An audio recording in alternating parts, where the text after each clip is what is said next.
Refresh Franchising, the heroic choice for entrepreneurs. Proud sponsor of the Distilled Wisdom podcast. Franchising should explode because more and more people are looking to really build their own business today. It is all about building up the franchisee. Your first 5 to 10 franchisees will sell in your next 100. But as soon as you start to franchise, your role is that of a babysitter. But your entire focus becomes on the success of your children. The software application that we've developed today is a song that I've been writing for 25 years, and I haven't finished it yet. Well, let's get into the AI, Jeff. You are dying to touch base about AI. Very few people hunt for information. The majority are fed. That first franchisee is coming in to buy into what I've accomplished Your and vision, my your background and success. my vision. Don't call me a vendor. I'm a partner in your growth because your growth is my growth.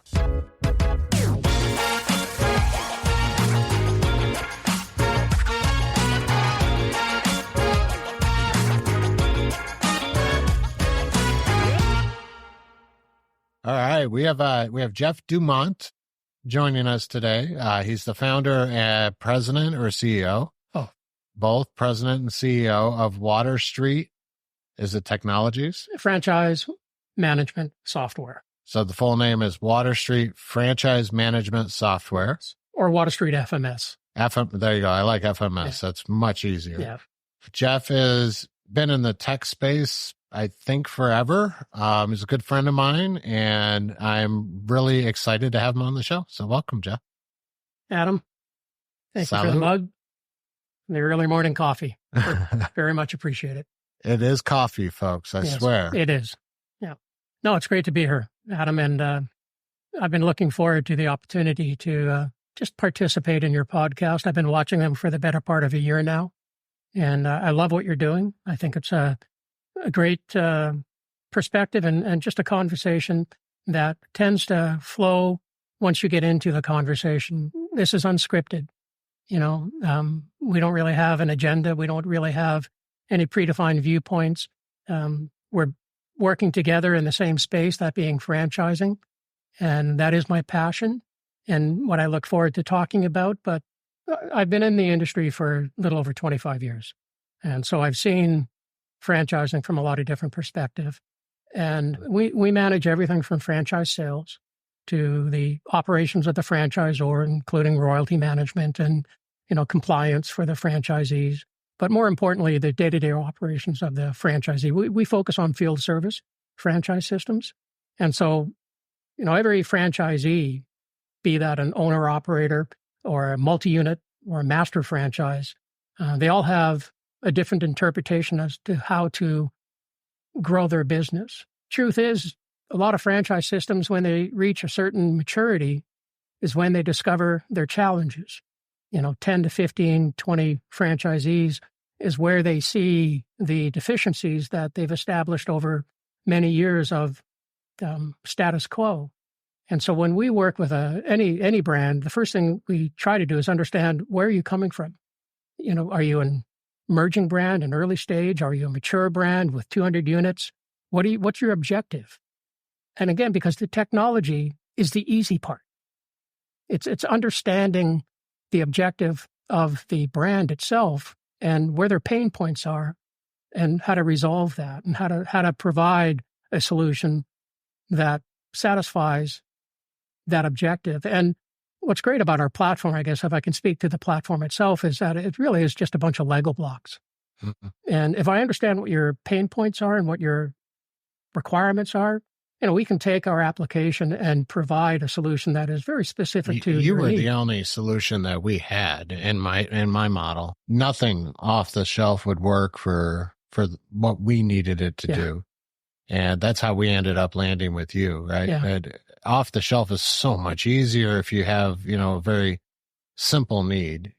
I would say I'm a little early as far as having to build out, a customized system for a franchisor, right? I don't have units even yet, and I had to build it from the foundational level. By the way, thank you for your support there and helping me and working with me on that. That's what I love about what I do. I get to work with entrepreneurs like yourself that have a vision, that are looking for a solution to support that vision. And every new client for Water Street is a new experience. There are no two franchise systems that are the same. I mean, I have 5 clients that are in the same space, all in the junk removal space, but every one of them does something different that makes them unique. And it's not for me to say you're all the same. It's to amplify what is unique about their system and to build that into the platform. And, for the most part, that is how they go about estimating and quoting and how they establish the value proposition behind their brand when they're presenting to the client. It doesn't always come down to the price. Rarely does it come down to how much they charge. But if they can present a unique way of pricing something that distinguishes them from... Well, bargain pricing is a clear way to the bottom. Oh, and we don't... And it's interesting you say that because the first thing that I try to dispute, it's not about what you charge. It's the value proposition behind the services that you provide. And when you're in a competitive space, the price that you charge can ultimately be... certainly relevant, it's right? relevant. It's relevant, but it has to be what's above and beyond. People will pay a few dollars more. Even I'm in like the most competitive pricing space possible. I serve as property management and real estate investors. They don't want to spend a penny. They never want to spend anything, right? They want the cheapest price possible. So I'm very competitive on pricing, but at the same time, I am not the cheapest person in the market. And one of the things I'm very proud of is we were able to actually drive up the cost of bathtub refinishing in Northeast Ohio. My first 4 years in business, we made everybody in the industry more money because we drove up the whole market's prices for apartment communities because they started to see that I was still growing my business and I was still gaining clients and picking up clients, even though I was more expensive than everybody. I understood margins, which this is why franchisees should buy a franchise a lot of times. You have contractors out there that go into business and they don't understand that you have to have a specific margin or you're never going to grow your business. Right. It is not going to grow if you don't have healthy numbers. Yes. If you're haggling about price and sacrificing margin, get out of business. Go get a job. If you're haggling about price, they're typically a one-time client. Yeah. If you're looking for the recurring type of opportunities, it's the quality of service where you make their life easier. That they know that they may be paying, a marginal amount more than the cheapest estimate that they were given. They know that they're not going to have to deal with the pain of bad service. And you're making lives easier for those that are, responsible for those that they're responsible for. You never want to build a brand based on being the cheapest in the industry. I mean, 1-800 is a perfect example of that. They're not the cheapest, but they've got brand power because of their recognition. And certainly with some of my clients, they're the bar that they're competing with. And so they're looking, how do they differentiate themselves and still be competitive? And none of our clients really advertise that they're the least expensive in the industry, but they do differentiate themselves by the quality of their service, the simplicity, the pain-free element of delivering that service. Those are the things that people remember. Your brand is everything. And if it means that you have to, eat shit every now and then, it's worth it because an individual franchisee, via one of their mistakes, can cause irreparable damage to the brand itself. And so one of the things we've always focused on is brand continuity, making sure that your franchisees are operating in a way that protects the brand for the franchisor, that a junk removal company is not all of a sudden washing windows and falling from a ladder and suing the homeowner. You need to protect the brand. You need to empower your franchisees to be successful. And that's the whole concept of templating best practices. That's the biggest truism with any kind of operating system in franchise. It's not about how efficient is your scheduling and how efficient is your CRM and, all of the component parts of a field service application. It's how do you leverage the brand so that your franchisees are successful, protecting the brand, and at the same time, creating that and fostering that parent-child relationship with your franchisees. And I come full circle. If you're an emerging brand, you don't have the history of relationships with your franchisees. And when you get to 10 to 15 franchisees is when you truly learn about the dynamics of how do you empower your franchisees, how do you get them contributing to the growth of your brand, because they are not just operating their own business anymore. They feel that they're part of a bigger picture. And software unto itself doesn't do that. It's the culture of your brand that encourages that. Yeah, that's buy-in. That's buy-in. When in my interview with John Hewitt, he talked a lot about that, and he was talking about the emotional investment that they have to be successful, right? Yeah. Let's step back into how you got started in the industry altogether. Like where'd you grow up, Jeff? We didn't do any personal background, and I know nobody likes talking about themselves. In the 80s, I go back that far, I was in a punk band or alternative music scene kind of thing. And I think that's where I gained my confidence in being able to do something different. And having the confidence to be, able to take on something that wasn't typically corporate America. I transitioned into the music industry, touring and music production. And part of that involved... Do you have any hits or anything? No. Are we going to find, if I search the internet, can I find a picture of you with the big hair? And Lollapalooza. Okay. I did the Lollapalooza tour as a production manager. And so traveled throughout North America in that event. And, you learn a lot about the road on those types of engagements.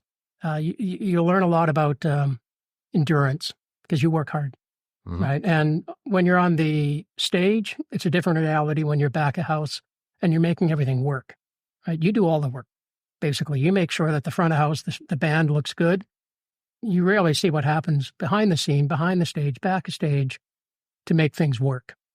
And so I gained a great deal of wisdom in what it takes to make the show go on. How did you transition from music into computers?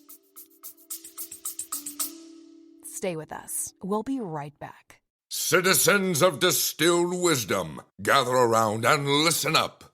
If you're a fan of the show and want to join forces with its host, Adam Ferracane, then Refresh Franchising is the perfect choice for you. So gather your courage, summon your inner superhero, and visit refreshfranchising.com to launch your heroic franchise journey. Refresh Franchising, the heroic choice for entrepreneurs, proud sponsor of the Distilled Wisdom podcast.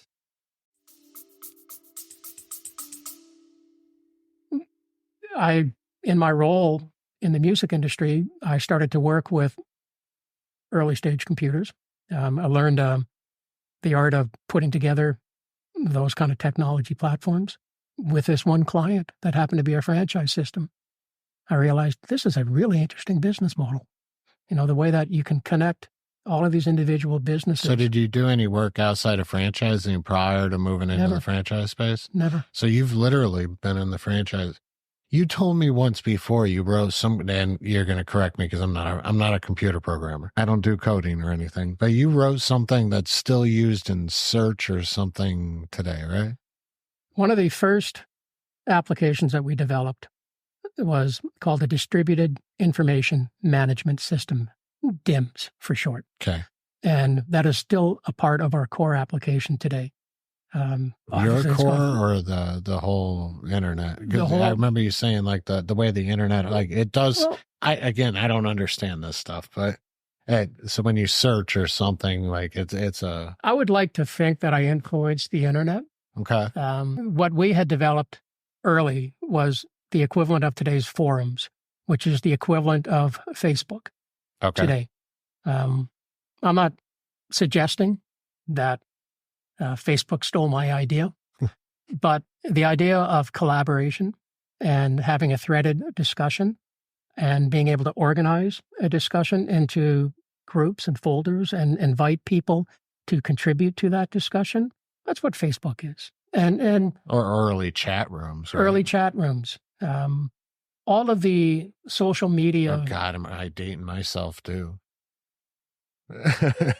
That's interesting I because bet our audience though is probably a little on the older side, so they're gonna remember relate. chat rooms. So The irony is that technology is advanced so fast that we're not dating ourselves.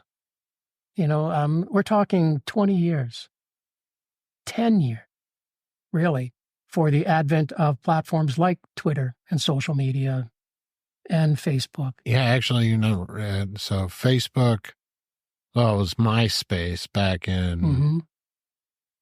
what is that, like very early 2000s, but so yeah, it's 20 years. Yeah, that's not old. No, That's not old. it feels like it's been around way longer, right? So here, the concept of accelerated growth. One of our challenges as a software company is staying current, staying relevant, staying on the cutting edge. We'll talk about AI, of course, the role that AI plays. But when we first started developing a platform for a franchise system, it was built from the ground up. There were no plug-and-play type applications that you could merge together into a single solution. So we had to build everything that involved. Is that how they operate today? So a lot of people listening, they're not in tech. So yeah. For the most part, they just take written existing functionality and they kind of plug it the way they want it. Depending on the maturity of the brand, a lot of early stage franchise systems, they've already established existing relationships with a CRM, a scheduling application, an accounting application. They're existing tools that they have in place. And so there's a tendency to want to continue using those tools when they extend their business model into franchising. And it's becoming easier to do that because of, the commonality of APIs. Honestly, I'm on that side of things, Jeff. I would say that probably is better. No, I'm sorry, it's probably bad for your business, but in most cases, I think that makes more sense for them. Where you come into play in my eyes, right? And this is why you came into play for us, was the customization that you just can't get off the shelf. Yeah. I wouldn't argue that. My role isn't to dictate what you should be doing. Right? And my role is to understand how you're doing it. And if you're using a GPS tool that works for you, then we'll integrate it. If it is not a great tool, we'll comment on it. If you're using a CRM that you're well entrenched and it's working, then we'll integrate it. Oh, yeah, and we've done that. Yeah. You and I have done that, and we have multiple other things plugged in. But the key is having sort of a single source of truth. When you scale your business forward and you have, 30, 40 units, you want to be able to look at the metrics performance across your entire brand. And you need to make sure that there's a common source of truth for all of that data. And one of the great advancements in platforms is whether you're AWS or Microsoft Azure house, you can consolidate data from across all of these different platforms. And that's where the business intelligence comes from. All of your franchisees are going about their day-to-day operations in the same way. And so you have a common metric. And whether it's a single platform or a multi-platform type of solution, you need to have that common point of data so that you can build a KPI that shows performance of sales leads, conversion into jobs, for example.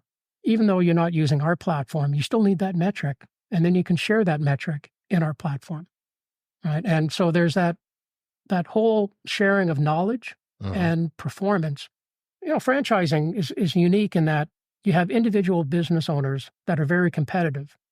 But one of the best things you can present them with is a KPI that shows their performance compared to the rest of the system. And if you don't have that commonality of data, you can't do that. And so it doesn't really matter what system you're using for your CRM or for your, jobs booked or whatever the metric is. You need to have that common metric that's standardized so that you can have a single KPI that creates that competitiveness. Why are they doing better than I? You as the franchisor, they're doing better because they're doing this differently. And you need to try that. So again, the beauty of franchising is you take on a role as the franchisor to encourage the growth of your franchisee. I've often said to an early stage franchise system that you're no longer the baker, in the kitchen.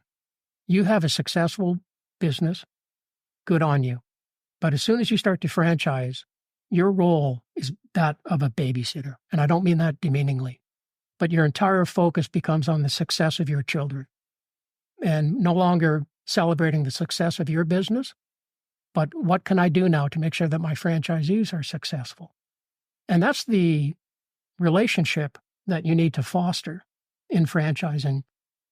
I think you're right. And I think a lot of them, I don't know, but I've talked to quite a few come to the conventions and stuff like this. And some of the franchisors, yeah, they're viewing it as strictly a method to scale their business. I don't view it that. I know. I agree with you that they'll fail. Yeah. I don't. That the good, I have the bad, a different and the ugly. motive, and this is why I think I'm going to kill it in the space. Once we get rolling. But I'm going into it, and everybody I've talked to that's successful at it, like really successful at it, it is all about building up the franchisee and solely focused on the franchisee.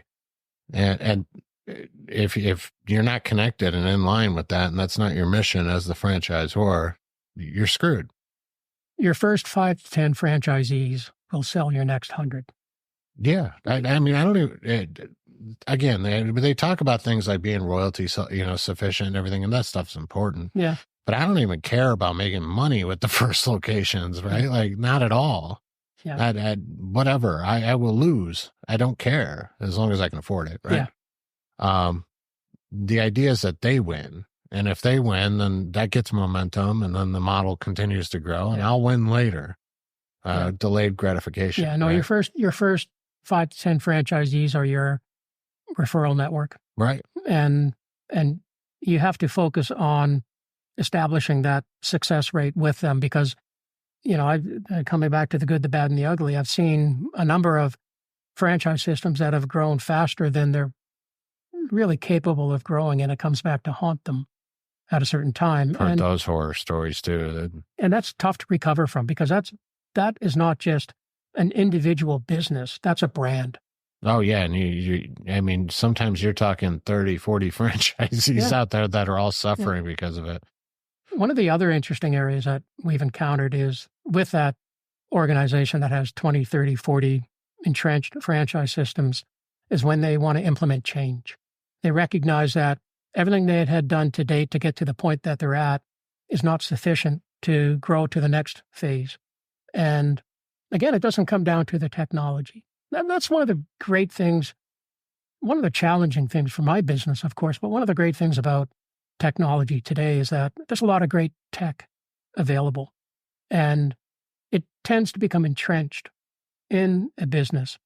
And when you need to make change, it's no longer about the technology, it's about change management. Mm-hmm. And that's one of the things that I learned from the music industry is how to understand the motivation of others and how to innocently change their... You got tips on that? Because that's one of the most challenging things for not just franchises, any business, right? If you manage any level of people, people don't like change.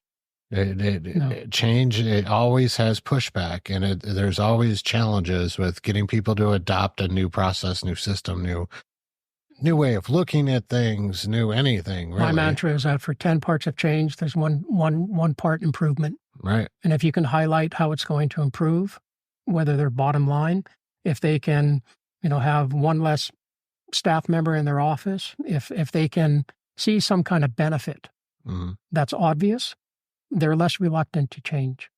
Change sake for change sake alone is banging your head against the wall.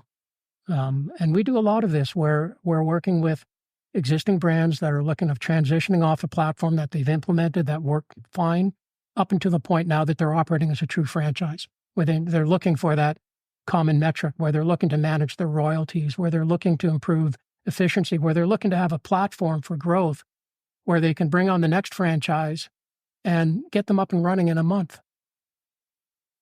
Those are challenges that can be overcome by just implementing a streamlined and operational platform.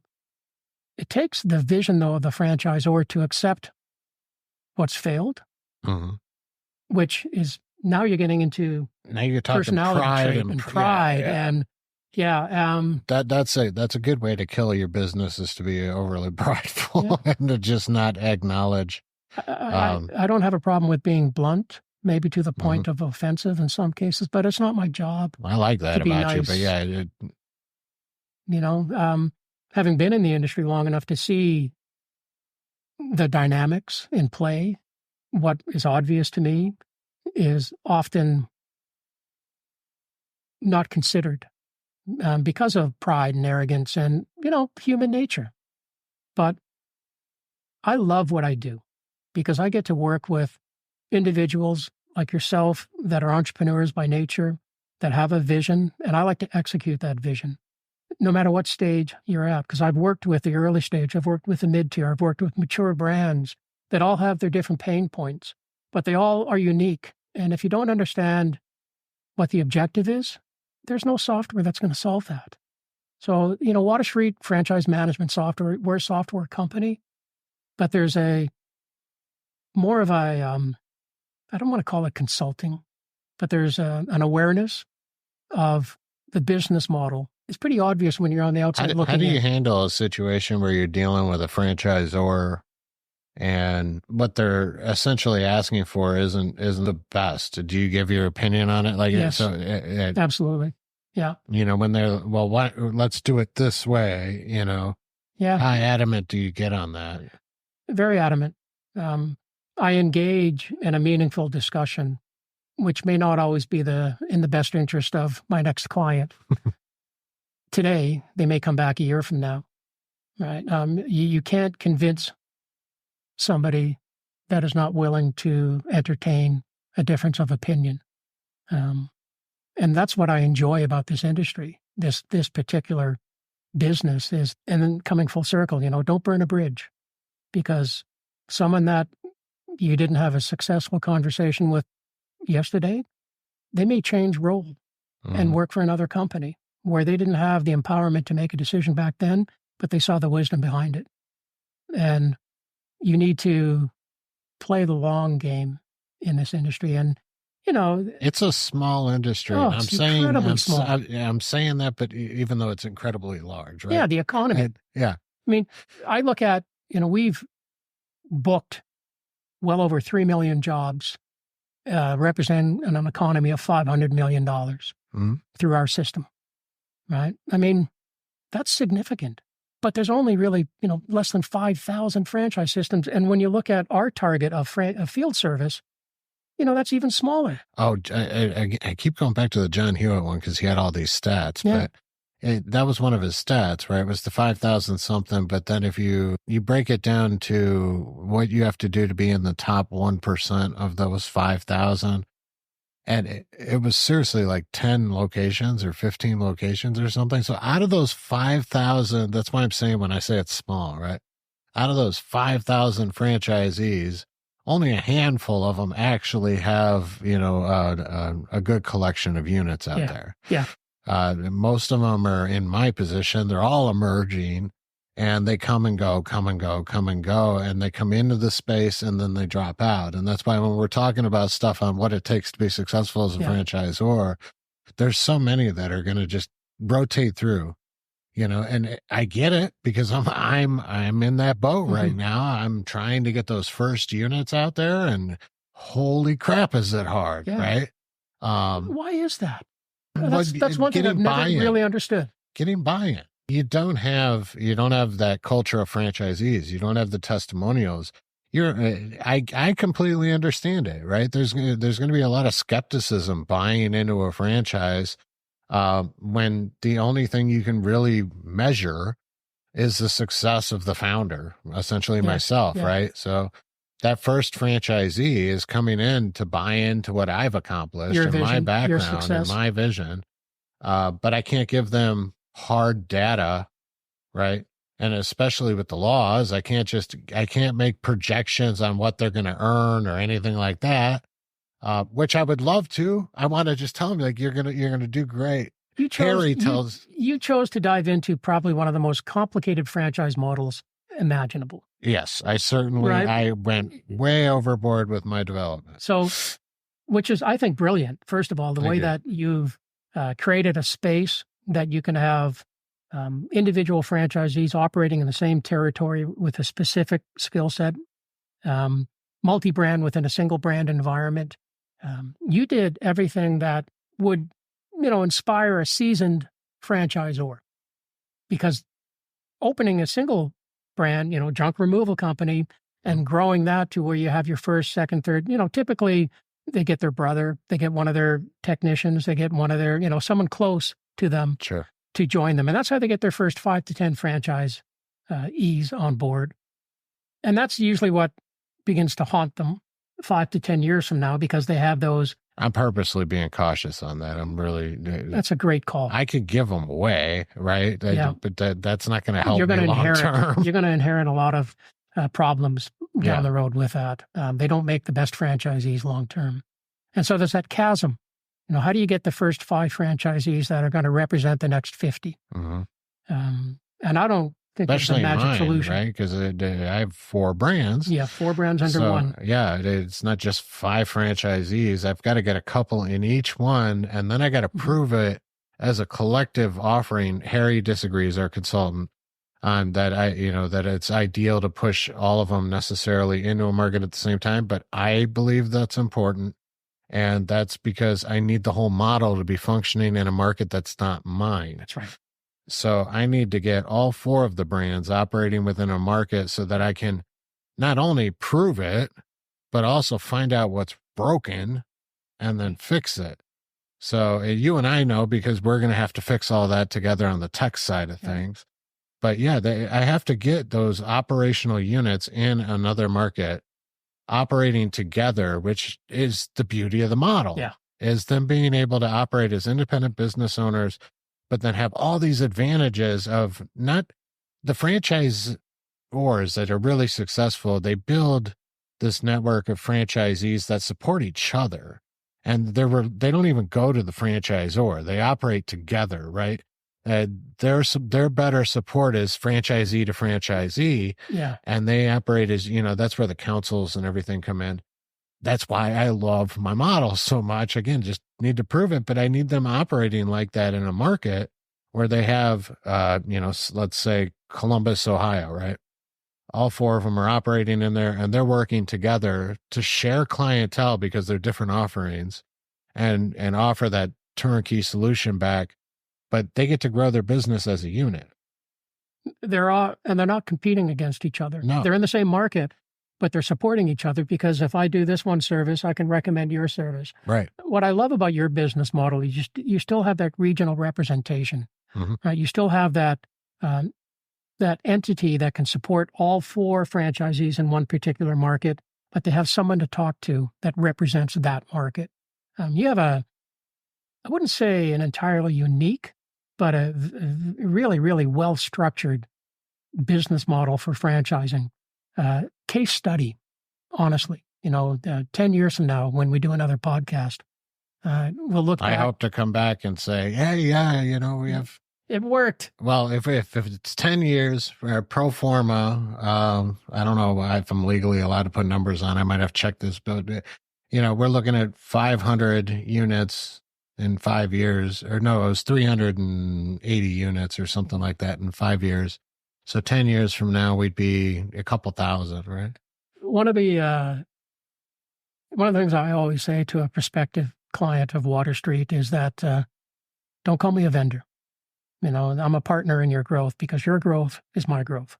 Just, simply by how we structure our licensing fees. And it's in my best interest that you're successful.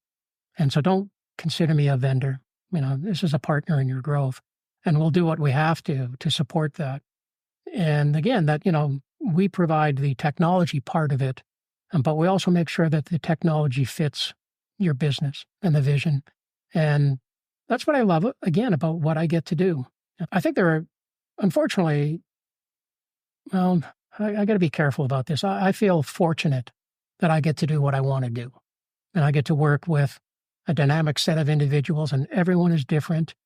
And some are open to change, and other ones are reluctant to it. I remember last time you and I had dinner, when you came out to visit in Cleveland, And we started talking about like you'd been approached a couple times to sell, Mm-hmm. and we don't have to go into details on any of this stuff. But you're like, what would I do? I mean, Yeah.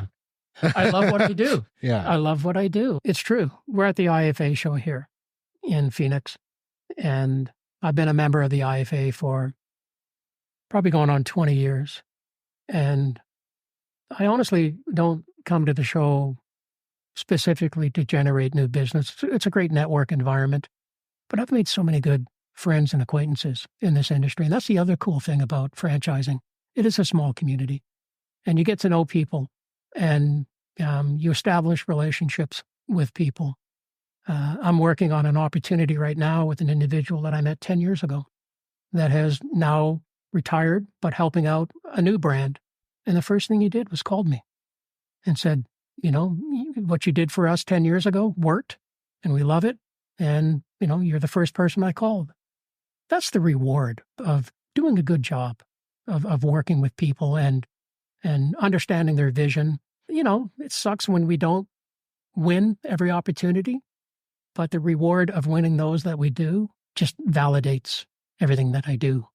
And I like to move beyond the day-to-day business of my clients and get to know who they are. It's great working with the franchisor. And as the businesses grow, we have a number of clients that are, large-scale franchise systems where you kind of lose touch with the individuality of the people that you know, and they become more system-wide. But you still have those nuggets of truth within them that you hold on to. And those are the ones that are first to bypass your front line of support, and they go directly to you. Right? Because, they know that they can do that. And, Yep. I've got my phone turned off now. Right? But I don't bother you on your phone. no, you don't, actually. We have other means of communication. I think I have called you for work purposes, personal purposes, like meeting up in town and shit, but once, and we had a crash. Yeah. So that one obviously had to be resolved. And those still go directly to me. Right. That's the truth. But no regrets. It's been, looking back over the many years of working in this industry, I couldn't see myself doing anything else. Technology, on the other hand, is a constant. Well, let's get into the AI, Jeff. You are dying to touch base about AI. So for the audience, we actually had an entire podcast before I hit record. We've talked philosophy, we've talked politics, and all these taboo subjects that we can't go into, but we can talk about AI. So everybody's integrating. What? I come back to saying just the extent that technology has advanced in 20 years. And I truly believe that technology is advancing faster than our ability to comprehend what the technology is. And AI is a game changer. Absolutely. I don't know what that means. Again, to clarify, what's AI, right? Like, it's it's not artificial intelligence. So it's computer learning. I love the label. Yeah. Artificial intelligence, to me, is an oxymoron to itself. It's immediately adopted as a marketing strategy, first and foremost. The functionality of it to be determined. Artificial intelligence right now is being useful in streamlining maintenance-heavy intellectual tasks, but not physical tasks in your industry, right? Which, AI is not going to clean a carpet for you. Not yet. Not yet, right? It's not going to resurface a counter. You give us 5-10 years. Yeah. So you may be able to do 3 of those for the cost of one. But we're years away from being able to. There's a scale of economy. First of all, introducing any kind of robotic into a system is incredibly expensive. Are you following expensive. Musk's advance? Or Well, he only had 2 years there, a year in, 1 or 2 years in, and he's a conundrum. Dude, he has the experience to mass produce. Yep. It's incredible what he's done with those robots in such a short time frame. Yeah. I mean, they're handling eggs, and the hands was the most important, the sense. impressive. Yeah. thing I've seen. I don't underestimate the advancement of robotic. And so to me, that's not intellectual advancement. That's physical motorism, mechanics. And yeah, but you tie it in with interpretation, computer learning. Interpretation, yeah. And touching the egg and how much of a grip do you put on it? And that's what he's intending to do. He's talked about it. He essentially wants us so that you can teach the robot to do what... Did he implant a chip in his brain? I don't know. I read that. And I wouldn't put it past I wouldn't put it past it. So maybe he is AI, dude. And so maybe he's not real. Maybe he's not real. Maybe the chip took over.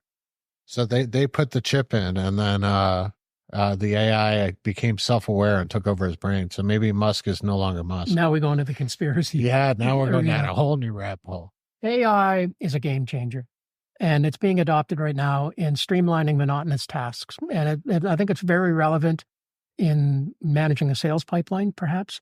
But from an advancement in physically getting things done, it's still, I was going to say years away, but that, again, an accelerated curve, for car manufacturing, absolutely, right? But for walking into a room that you've never seen before and being able to say, this is what it's going to take to do this job, that's intelligence, absolutely. That can be processed. No, Jeff, see, I disagree with you. I think all of that can be programmed. So they already have, I had an idea for an app. Mm-hmm. And this isn't even really using AI. It's just using algorithms they have software that can already scan things. Right. So I had an idea for an app for my turns. Mm-hmm. So an apartment manager could walk in, scan the room, and then there'd have to be a lot of data pre-programmed, but it could identify a hole in the wall. It could identify things that needed to be done, right? Yeah. Throughout the unit, highlight those things and then submit the order, so it could check the condition of the paint to see if we needed to do a double coat and that type of stuff. So that could all be done. I don't have the resources to build that at the moment, but that could easily be done today with the technology that already exists. And if you combine that with a computer learning program and you get all that data into it, it could walk into a place and make an assessment, like in the space I'm in, to paint an apartment.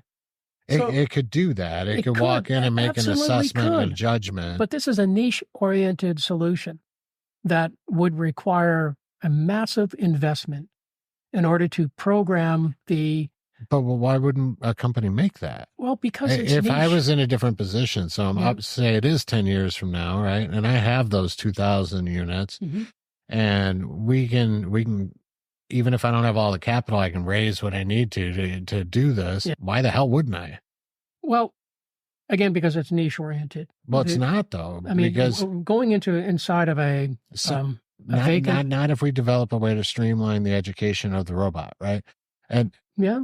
If there's overlap, if it satisfies the purpose of multiple scenarios, that not just... Which goes back to what Musk is trying to do with the robots. He's trying to get it to where you could just teach them this stuff, like you teach a person. So it would go through your training. Imagine you had an AI. That's a quantum step forward. Right. Artificial intelligence. So think about the LMS, right? My LMS for Refresh. Yeah. And we could take this robot, plug it into the LMS. It'll take them 5 minutes to go through all the courses. Yeah. And compose a script. Yep. Yep. And now, now it spits back. It's been trained on every single procedure in the company. Plus we could just download the manual into it, right? And now it has all the information relevant to it to do the job. And then it's just some human engagement with it for a couple of weeks, just like an employee, right? This is a training period. Yeah. That's knowledge. Mm-hmm. That's knowledge. And I do think that AI is already capable of streamlining content, right? That's one of the immediate benefits of AI. It hasn't transformed yet into the physical realm of field service, in my opinion. And I'm not saying it won't replace a physical body from doing, looking in a vacant suite and saying this is what it's going to take to turn this over. But I still think we're years away from having that type of automation. again, I'm going to still challenge you, man. You go to YouTube, and they have these robots now that they use in like hospitals and stuff. That'll clean the bathroom, and it does like repetitive. So it's like a giant Roomba.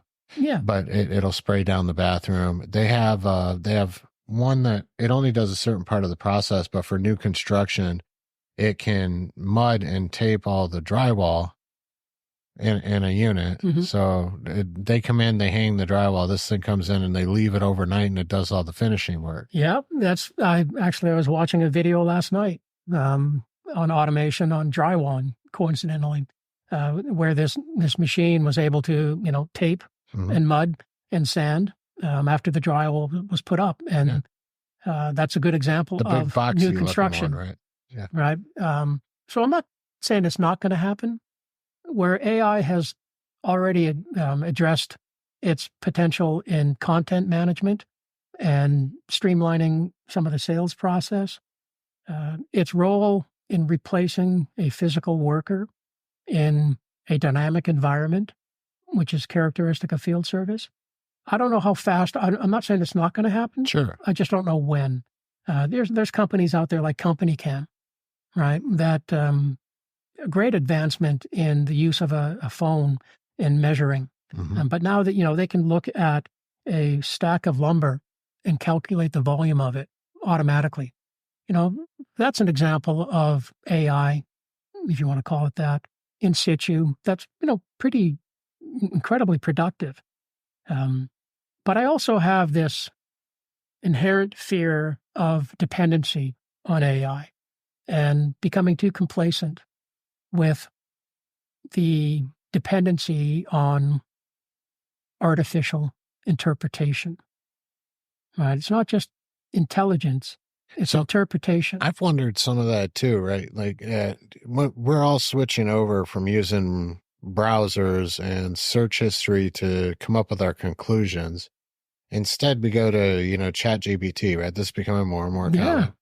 And ChatGPT is actually I heard they're going to get into doing browsing, compete with Google, but they're dependent on it. Here's the answer. And so who controls the answer? Really, the more people that start adopting, and that's how they find their information, is just by asking, an algorithm, a prompt.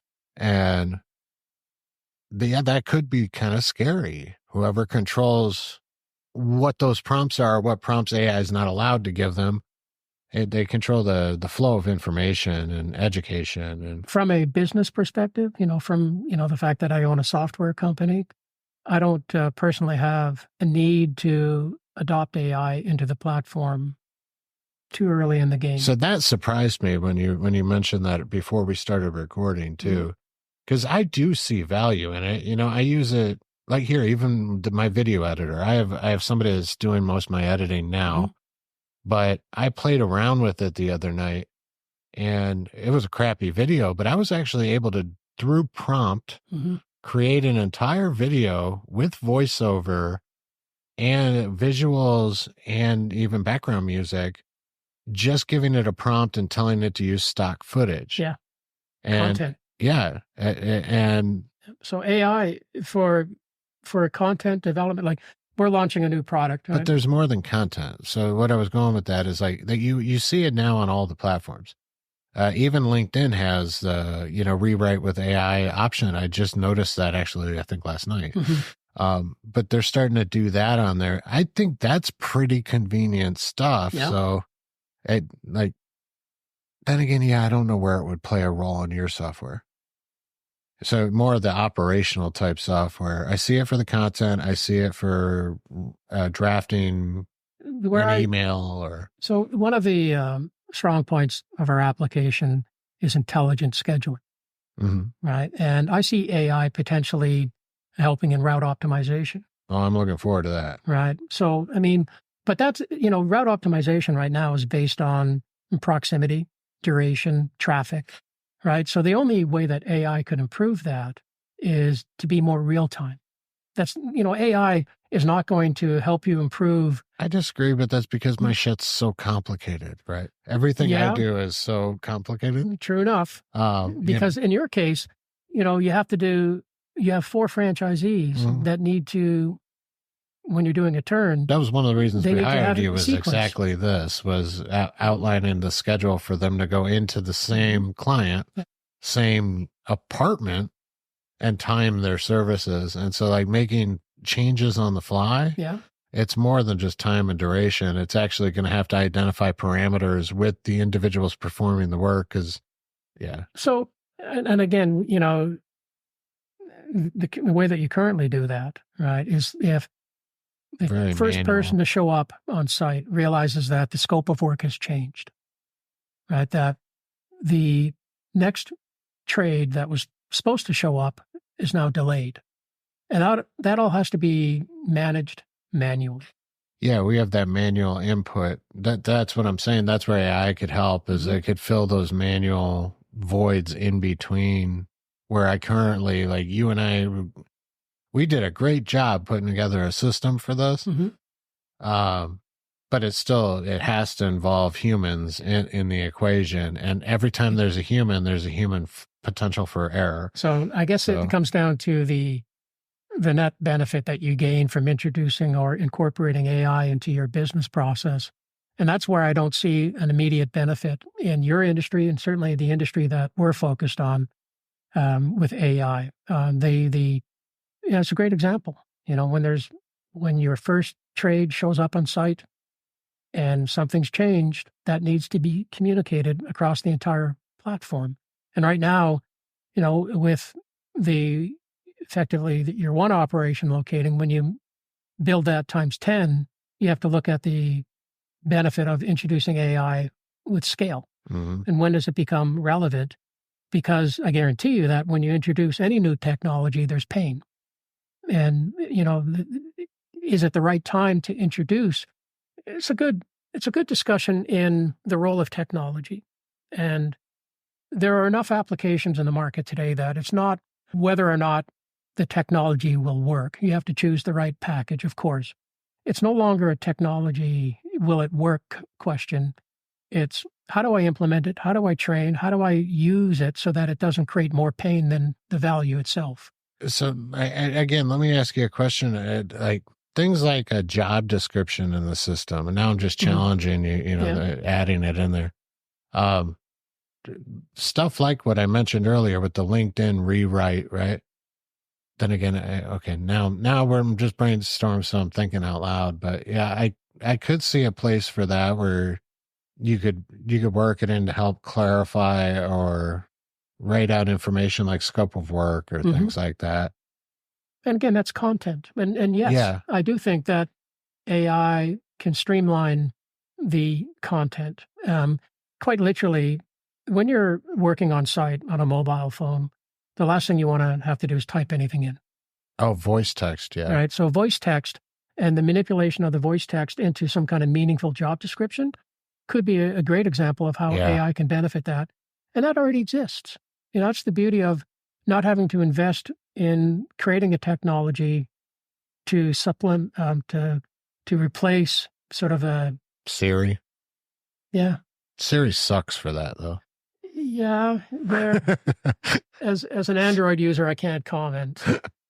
I don't think Android's going to be any better. You know, I'm an Apple fanatic, but actually, I'm not a fanatic. I'm just stuck in the ecosystem forever now. AI is a new technology that I don't think business owners fully understand, and they're more inclined to adopt it because it's something new and has great potential.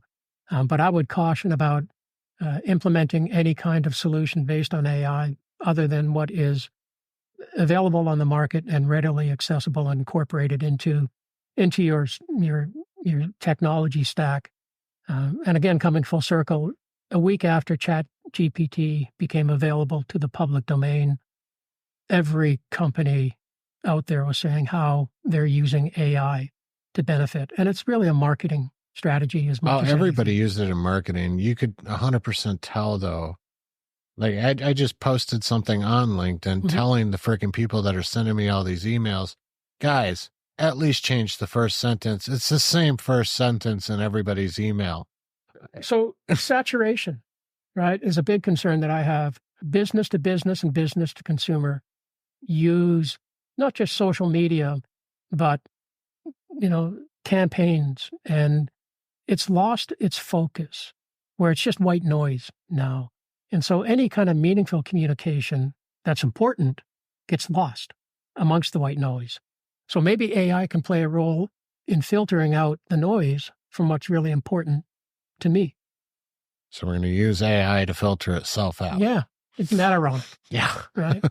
Anti-AI. I don't know. I mean, I'm still trying to understand the functional role of AI. To me, it's just a great term, a great potential technology, but I don't see it changing your business in the next 5 years. If you're looking at a 5-year window, I don't see it really impacting most other businesses. Again, I see a lot of benefits in marketing for it. But I also think there's some stuff that really needs to be improved there, and or the people using it need better training on how to properly prompt and how to actually review and edit. It's a whole new skill set. It's a whole new skill set on how to prompt an AI. I think one of the bigger challenges that businesses are going to face starting at the end of this month is changes in the Google platform and cookies, and how they're changing the entire dependency on cookies for targeting and recurring targets of people that have expressed interest. Mm. That's a game changer that has been known for probably over a year. It's going to happen, but it's been ignored by a lot of the strategies that businesses have for using their position on Google, their ranking, and just how they show up on a person's browser based on cookies. So I'm not a marketing expert. From my understanding, though, it's just the crawlers are getting more accurate, right? They're doing away with. They're doing away not crawling the site. Not crawling, but what they crawl are cookies. That little stamp that you have in your browser. Right, and they crawl it, and they recognize it, and they anchor it, and then they see it again and again and again. And that's why when you go onto LinkedIn, the first ad that appears. Maybe I'm misunderstanding how those work. The cookies, it attaches to your IP when you visit something. Physical browser, that matters. Yeah, your browser. But it attaches to that, telling that you visited X site, right? Yeah, so for targeting for ads, again, I think they're probably basing it on, I'm guessing here, but with AI, right, and everything, I'd imagine what they're doing is building profiles on the individual. Yes. And so they're going to know likes and dislikes and everything and make recommendations based on which is scary as fuck. Yeah, they're going to feed you. Yeah, they're going to give you what they think you should be eating. Yeah. Right? And they're gonna base it on your psycho profile or.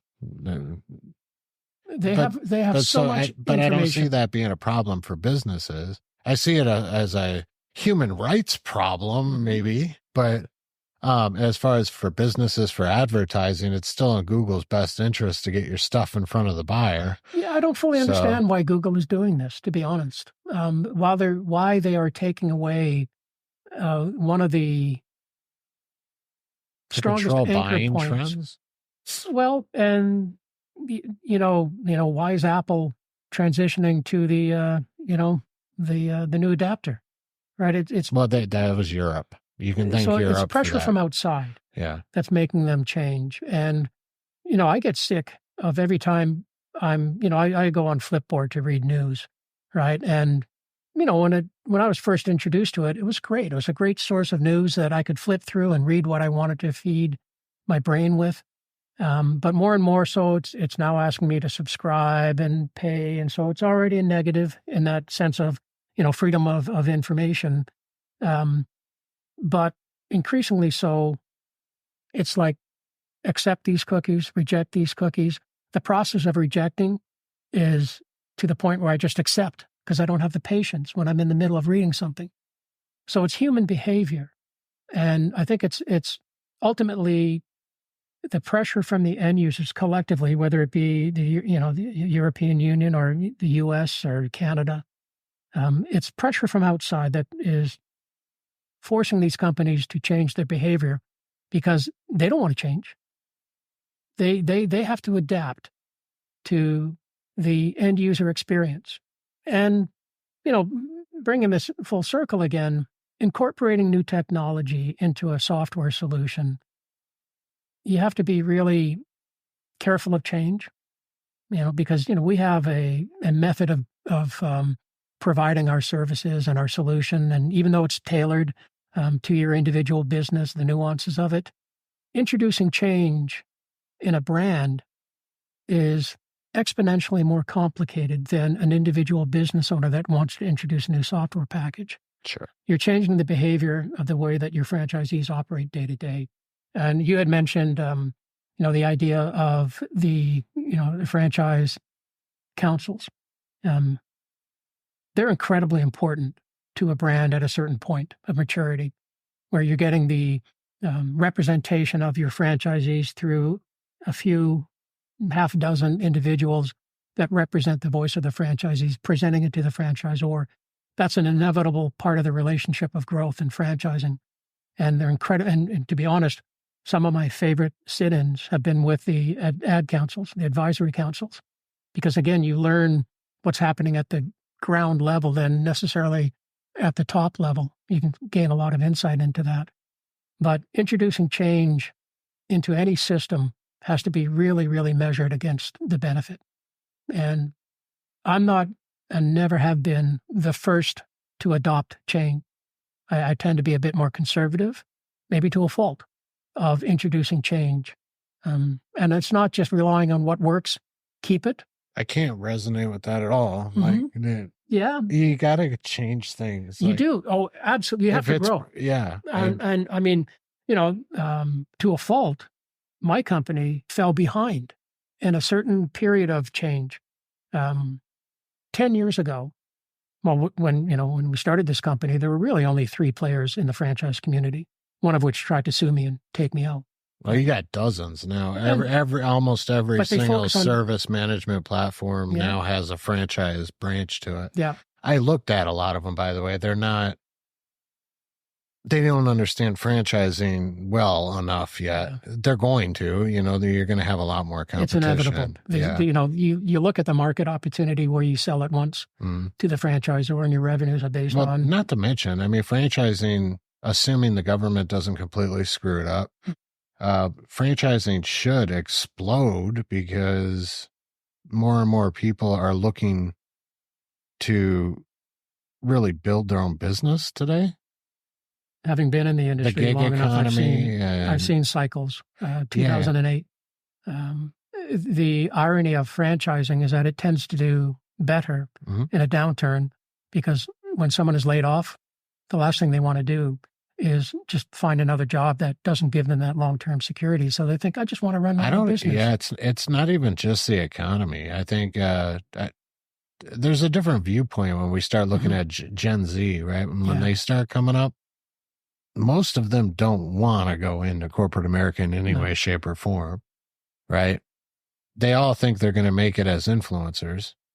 I shouldn't generalize like that, but the reality is there's only going to be a few that'll do well with the remote jobs and all the cushy stuff that I can go make $1 million online. Yes, you can make money online, but it's not as simple as you think it is. And there's only limited ways to do this and, positions for you to do that in. But you're going to have some that end up coming this direction. And one of the, which by the way means that franchisors need to look at bar to entry. Yeah. Which is something I'm really trying to figure out and solve for, is getting my bar to entry much lower so that low cost franchises are going to do really, really well. Yeah, point of entry. Right? Yeah. Although, we can bundle everything together under the franchise model, getting rid of brick and mortar and, just focusing on field service. There's so many different business models within that realm where they're an owner-operator. Right? If you're looking for an owner-operator, it's a low cost of entry, typically a simple business model where, you've jumped right into multi-unit in a sense, or master franchise type. So you're looking for a much more sophisticated business development person rather than someone that just wants a steady income, doing their own job. So you're dealing with different personality types. And that's the first thing that I usually ask when being introduced to a new franchise system is, what's your business model? To your point, and you and I have had this conversation, and I might do both. There might be a pathway for both, right? You've got the structure in place already. It's whether, how you choose to. It's a difference in support. Yeah. That's the and biggest ownership. complication with it is you're going to have a higher failure rate, I think, with unit operators, or at least a stagnation level, where they don't go anywhere. Which impacts numbers. So, but ways you could split that off is calling it a different type of territory. The biggest risk for any emerging brand is trying to grow too fast. Yeah. By choosing the wrong business partners. The reason they want to franchise is because they think it's a fast track to growth. And that's newsflash, everybody out there. It is not. There is a lot that goes into, well, maybe I'm biased or I have a skewed point of view on this because like you did say, my model is really complicated. Mm-hmm. So my R&D was probably 30 times more involved than most franchisors. For startup. Yeah. I mean, you have the inevitable costs of setting up a franchise. I did it 4 the legals, times. Yeah. And then you did it times 4 because you have 4 distinct franchise agreements, but it's not something that you did wrong. Time will tell. In retrospect, yes. Yeah. Right. You may find that you could have done things differently. Mm. But that's again. I question decisions now, but again, you can't look backwards. No. And I still think that you have a very, I wouldn't say unique business model, but to start out in this model without having gone through the iteration. Normally, they do it through acquisition. That's another. That's what the platform brands are. They go out there, they find an existing business, and then they franchise it. But they're normally either private equity backed or a quick turn. It's institutional investors. Normally that are doing the platform systems. We're working with a brand right now that is a spinoff of another brand that had a very negative experience with the franchisor. We talk about the good, the bad, and the ugly type thing, and the accelerated growth intent of this one brand poisoned and they're what really challenged me in this particular case was they're veteran focused. And you're seeing a lot more of, brands that are going after veterans. I'm targeting veterans. I think they would make fantastic franchisees. They are the, characterized for what you will, but they're hard workers. They're disciplined. They take instruction well. All of the attributes of a franchisee, they fit the mold. But this one brand abused that structure. And it doesn't get spoken of. It's not really public knowledge until you stumble across it. And the storyline is just terrible. And it just makes me want to support this new company, this new brand. I'm curious how they take advantage of that. Turnover. Basically, they force the existing franchisees. They promise more than they can deliver. Oh, they get them buy-in. So they're really taking franchise fees. They flip the same location multiple times because the goal is... I think you told me about this one, actually, when you were out for... Yeah, that was horrible. Yeah. And, So long and short of it, they're essentially getting them in. They're expecting them to fail. They're getting the buy-in, and they're getting them to invest. They're making money on the investment plus the franchise fee and everything. Yeah. And then they're pushing them out. And so the same territory again. They're taking advantage of veterans. Yeah. That's horrible. And the trust. Yeah. And the honesty and all that goes with just, what I believe in franchising should be, the community again, right? The open conversation that you can have. And, the irony is that this one brand was initially a brand of Water Street that dropped us unceremoniously. And again, I kind of look back and say, good. Yeah, good. Because I would not want to be a part of that. So never burn a bridge. You may not always disagree or may not always agree. But it is a very tight community of entrepreneurs. That, the other thing that I've seen in the industry is consolidation. You can work your ass off building a brand and providing a technology platform that the franchisees love, and they get bought. And you're seeing more and more of that. And part of that, I think, was driven by the reality of the COVID experience, and just, it was an opportunity to buy low on certain brands. So I'm newer in the space, but yeah, platforms are definitely becoming more of a thing. Mm-hmm.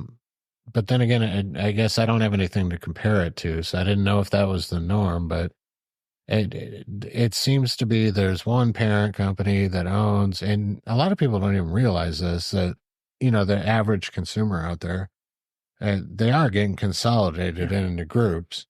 You're seeing that more and more. I mean, Neighborly is a great example. Neighborly is the biggest example when it comes to services. But there's quite a few parent brands that own 4 or 5 other brands, and you're seeing that consolidation. And that's often the incentive or the direction of the franchisors to build the brand big enough so they can sell it, which is great. I mean, that's just a good business. General vision, I don't know if it's a good or a bad thing.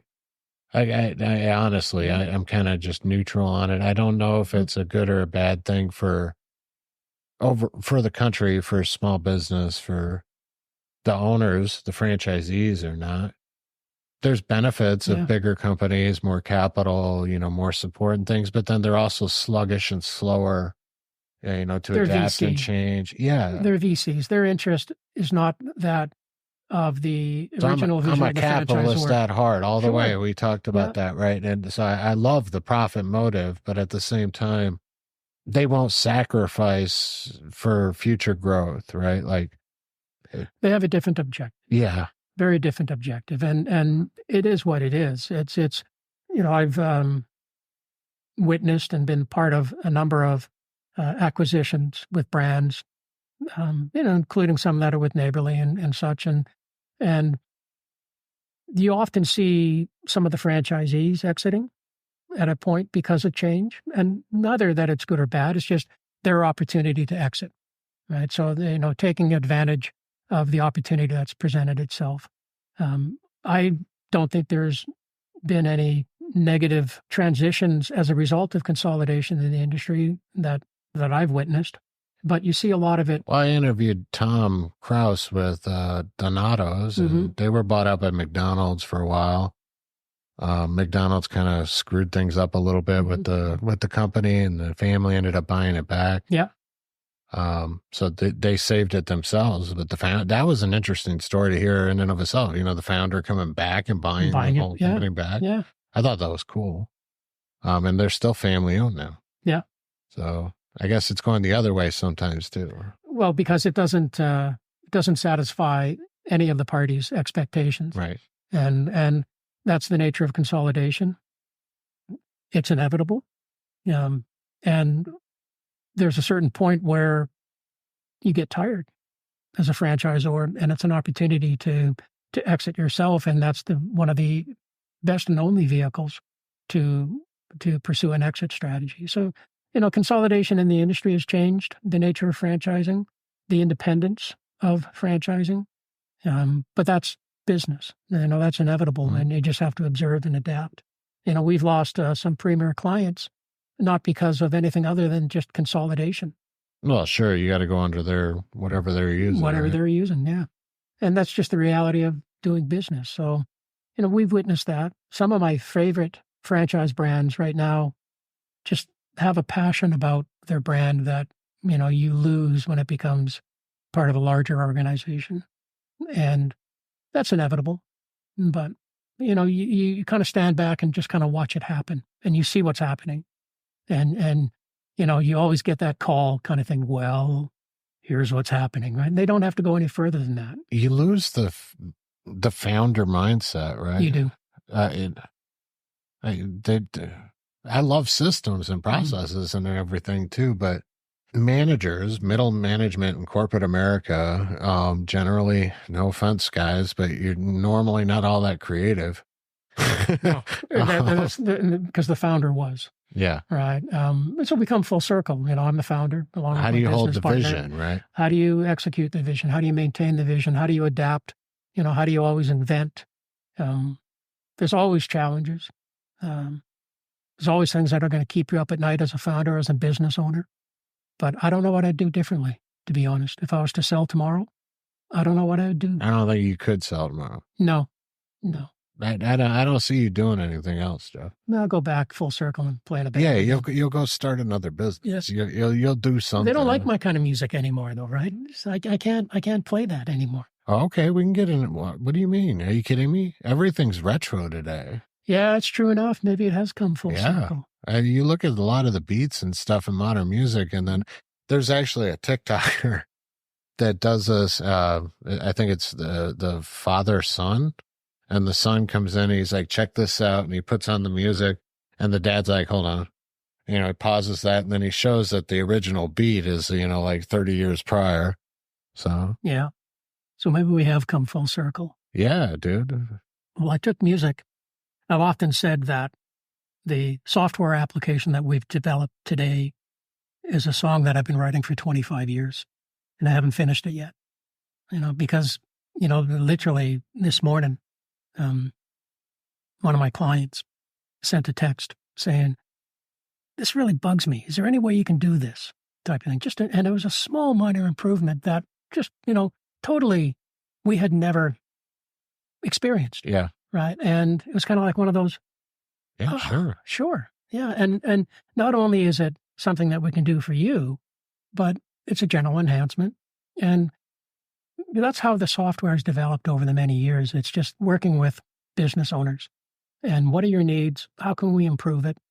Again, being cognizant of change, because we change it here and it's going to impact a lot of other people.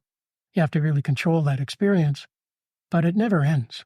It's not like you've invented the perfect piece. You've never written the finished song. It's something that continues to evolve. I would die if I retired. I might sell the business at some point, but you'd have to do something I'll just else. move into another business. Yeah. That's your passion. Yeah, I wouldn't know what to do with myself, honestly. Yeah. I mean, I enjoy to travel, but you can only travel so much, and you only do it for little stints, right? It would be nice for a bit. Yeah. It would be nice to be able to do it whenever you want. But I couldn't see. I can't. See I don't let it doing stop anything me. different. I drove here. Yeah. Right. And the entire screw it. I bet the entire time you're driving here, you're thinking about your business. Oh, in the background. Partially. So I love the open road, and my time on the open road is you put on a little bit of background music, and it's not just business mostly, but it's not just business. It's a lot of daydreaming. Where we're going to go here. So a lot of it's problem solving. Again, I had 4 days driving here, so it's a lot of time to reflect and think about things. So a portion of it's focused on problem solving in the business, next actions, next steps, things like that. But then other parts of it is literally just getting yourself psyched up and thinking about the future and what you want and reflecting on life. And I do find it a bit of a roller coaster of emotion. That in one moment you're crisis management, and then when you solve that crisis, it's elation. And it's this continual loop of the reality of meeting other people's expectations, right? Which is what I do.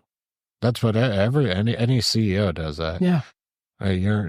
So we talked about the founder hat. That's a different hat than the CEO hat. I'm still developing. I'm a pretty good founder. I'm still developing myself to be a good CEO. Well, that's probably an ongoing battle for a long time, right? That's the chasm. Yeah. Between the vision and the role of a CEO. And they're not mutually exclusive by any means. No. But they're not always complementary. Well, they're definitely not always complementary. Because the founder hat, the founder side of your personality wants to pull you into that creative, into building out the new process, into taking this new risk, into doing this, right? And then the CEO side of you is like, hold on. No. We got to reserve that creative outlet for a second. You got to finish what you're working on over here before you go over here. And maybe we don't risk that right now. So yeah, they fight, right? We need to. It's the left and right side of your brain just battling each other. We need to surround ourselves with good people. Yeah. From my perspective, I have a business partner, which is always the voice of reason, which is so important because I am anything but. I like to develop. I'm not a developer. I'm not a coder. In fact, my team gets pissed off at me when I touch the code because I'm a visionary and I know how to make something look like the way I want it to look, but I end up breaking something in the process that they have to clean up. Whereas my business partner is the voice of reason, right? And so surround yourself with the right people that you can work with, whether it's your employees, your partners, because on one hand, as the CEO, I have to execute the vision, but as the founder, I still have this vision as to what I enjoy doing. And they're not mutually exclusive. They're not always complementary, but if you have the right people around you, you can navigate that more effectively. And so I have a very close team of developers that have been working with me for the better part of 15 plus years. Shout out, Mike. Shout out, yeah. And Mike's our rep. Love him.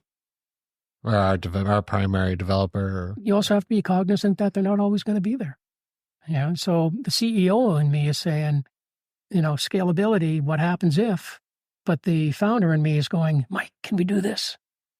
And that's the beauty of the day in the life of. I loved our early calls when we were, doing foundational stuff. That was a lot of fun doing the development. At the same time, I got frustrated too, because, it's very tedious. Your job is so tedious.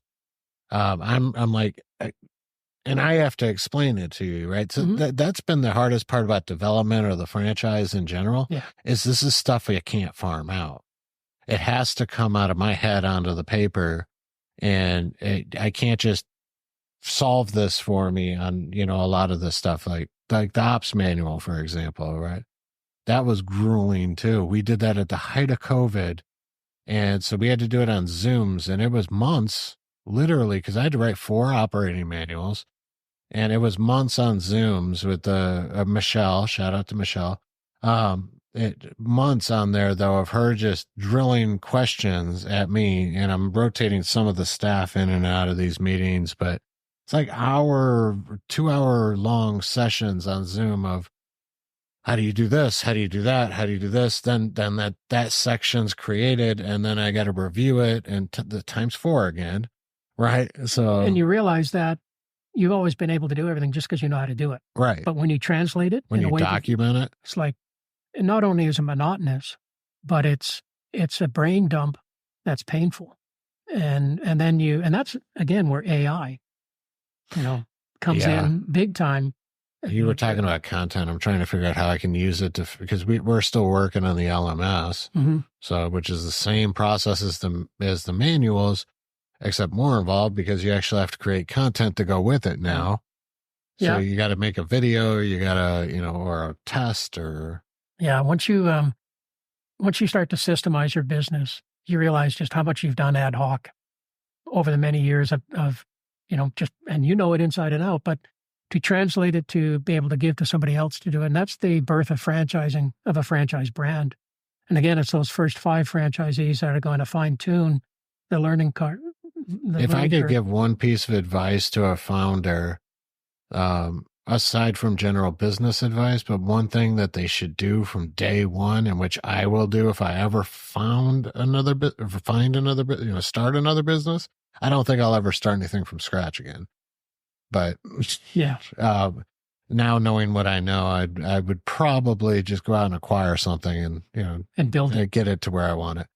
But my advice would be to have the first system you need to develop if you're going to start your own business from scratch is how to develop process or how to record your processes. So your first process is the process of recording process. Yeah.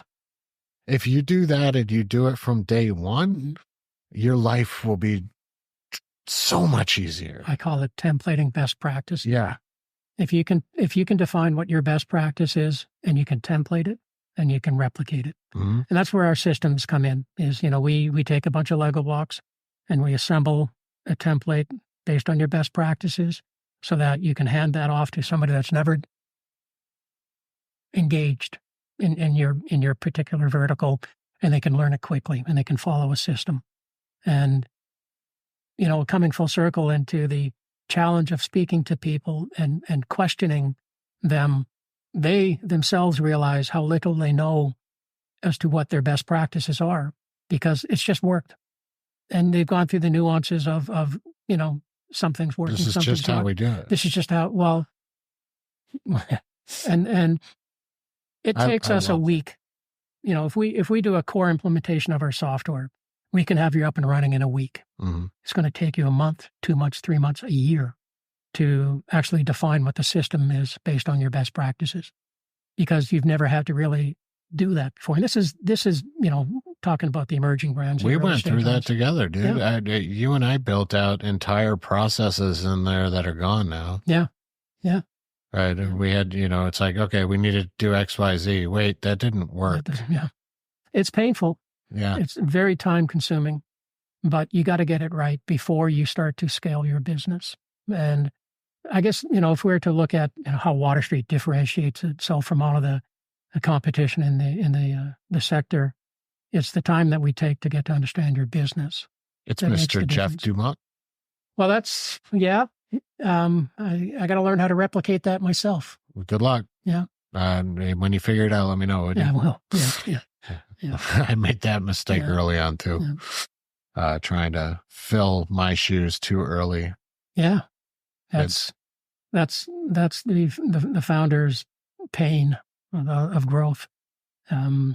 Luckily, I have a great support staff. Yeah. So my team handles most of the day to day. Yeah. And what I've noticed, working with you and your team, is they're pretty clear on what works and what doesn't work. Makes it very easy to address a deficiency in the system, because they're on the front end of it. They're on the front line of it. And, whether you're on the call center side of it, this is the other thing that I think a lot of franchise, the field service, Mm-hmm. certainly the owner-operator type model, they really need to endorse the idea of a centralized system for billing, invoicing, customer relations. In an owner-operator model, the franchisee is typically underneath a sink fixing something. They don't have time to take the phone out. If they do, it's a bad customer experience. I think there would be two things you want to look at before you make that decision.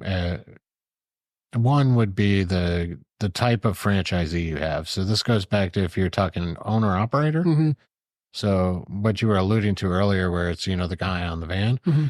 For sure, I could see that it makes perfect sense for you to have central billing or serve, field their phone calls, cover it, add in the 1% royalty rate it's going to cost for you to run that and make their life a little bit easier. The other side to that, though, would be if you're doing B2B, that's why we elected to do it, because I have a more sophisticated franchisee that we're looking for, but at the same time, I have shared clientele and everything. Yeah. So it was almost a requirement on my side.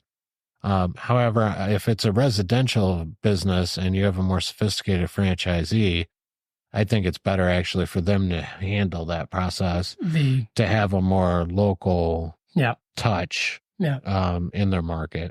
That's like like a regional or a master, right, that can manage their market and then have a number of franchisee units underneath them.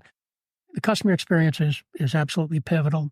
If you're looking for that owner-operator model, they're more likely to not want to deal with billing, collections. They're closer to, honestly, what I use in my model. So we have an employee and a contractor model, and they get to decide which route they're going to take. Mm-hmm. So it's up to the franchisee whether they're going to use a contractor or an employee model when it comes to servicing the customer.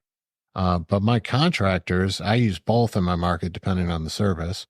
And the contractor model is very similar to an owner-operator model franchise almost. It's not a franchise, and they don't have, brand rights and, a franchise agreement. It's not a trademark agreement. It's a legit gig job, but that's very similar to the franchise, except it doesn't have the resell. This is one of the concerns that I have in the franchising sector in general. is the interpretation of a franchisee versus an employee. And the IFA has been pivotal in trying to prevent that determination. We're waiting on Biden, from my understanding right now. I think that's where we're at with you're talking about the NLRB rule. Yeah. Yeah, it is. I've been really involved in that. I talk about it on a lot of the episodes. Went out and lobbied, did all that. By the way, don't peer behind that curtain. It's scary as shit in Capitol Hill.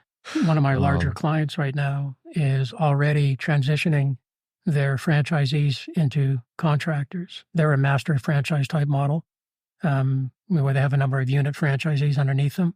And all of their new unit franchisees, California, Washington, D.C., they're no longer selling. Oh, I'm not recommending any of them in some of those states like you're talking about. My first franchisees in California, I'm going to tell them you could do the contractor model technically. I wouldn't recommend it. Yeah. The lawyers are going to make a lot of money in it. Yeah. And, but I've operated a contractor model business in Southern California. I've dealt with the labor board there, and I actually got invited on Judge Judy once. I got sued one time. I didn't go. I was going to say they would have got rewarded. We'll have to cut the that guy footage that was into sued. No, leave it in there. I don't give a shit. I honestly, there was two reasons I didn't go. One, I'd probably yell at Judge Judy, and then two, I didn't feel it was fair to reward this guy for being an asshat. Yeah, yeah. So, because he would have gotten paid, and I knew he wanted to go on the show. Yeah. So I was, no, I'm not going to. And the image on the company. I just hope it doesn't gain momentum in the interpretation because it could impact the industry and I it's don't horrible for my model. Yeah. Well, times 4. Yeah. Oh, I did. Luckily, I'm small fry at the moment, so it's going to be a bigger issue when it gets bigger. So I'm literally just viewing it as I'll do what I can to help try and prevent it, and then I'll deal with it when it becomes a problem. We are pretty much, I wouldn't say exclusively focused on field service. We started out more in the brick and mortar arena, but we don't really do much of that anymore because it's a completely different business model from where our expertise has evolved into. And most brick and mortar companies now are dependent on their point of sale. And that's where all their business intelligence comes from.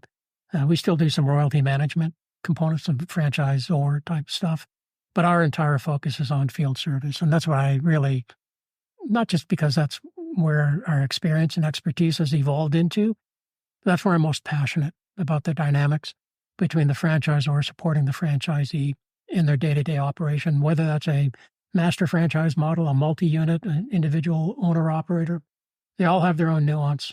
And yeah, but that supports exactly what's messed up with the NLRB rule now. Right. Well, you know why they're doing it, of course, right? Well, of course I do. It's the labor unions. They want to be able to unionize at the OR level and go to one place instead of having to. The franchises don't qualify for them to come in and force a union. That's right. They generally don't have enough employees to meet the threshold. Yeah. And if they combine them and they make them all liable, now they can come in at the OR level and say, well, no, they're all your employees. So now we're going to unionize your entire system. And which again makes absolutely no sense because now who's negotiating with the union? I can't negotiate on behalf of the franchisee when it comes to the compensation for their employees. And the chances are the franchisee has already left that realm, and that's the last thing they want to re-enter into. Right. But, it's always there's nothing static in the industry that we're in. And whether it's understanding the dynamics of one client versus another, or the politics around the industry in itself, or the economy and how that impacts, the performance, there's nothing static about it. And again, that's what I find. There's always something that you have to rise to deal with. That's the way my brain works, for better or worse, coming up with a solution that ultimately, works towards solving the problem, or if not part of the problem. But it's a great industry because you're always dealing with different flavors. It's a Baskin Robbins of business. And which was my first job, by the way. What would you say is one of the differences operating a business? Sorry, I'm pulling us way a little off subject, but you're out of Canada. Mm-hmm. What are the pros and cons to operating in Canada versus the United States? No difference. No? Every state, every municipality has its own regulations, certifications, but what about taxes and everything towards a business owner? Again, there's no. Is it a progressive tax system? I'm not that is it a income tax? We're all taxed differently, but we're all paying the consequence of paying taxes. There's no difference in Canada and the U.S. as far as an operating environment for business. They're very synonymous with each other, other than the nuances of local government. But I will say that not the legislation, but the legality of starting a franchise in the U.S. is more complicated, state by state. Still the same in Canada, but not nearly the regulatory requirements to franchise as it is in the U.S. Okay. So, I mean, we're going to learn about that. Actually, that'll be one of my upcoming episodes. While I'm here, I have a Canadian lawyer coming on, so we're gonna actually talk about franchising in Canada and specific differences between the two. I would say that it's probably easier to franchise in Canada, but I mean, we're a Canadian-based company, but 98% of my clients are in the U.S. because of the scale of the economy, the population. Well, sure. Right. So all of my experience is in the U.S. market, and, Canada just seems like a nice, simple place. I watched a fun video that showed like the population in Canada, and it was some crazy percentage. It was like 90-something% of the population of Canada lives within like 50 miles of the U.S. border or something. Oh, like you guys have a massive country, but there's nothing beyond like the strip of the border. Along the border. Yeah. I mean, 100 miles north of the border, there's not a lot going on. Yeah. There's small communities. Might as well be Alaska, right? Yeah.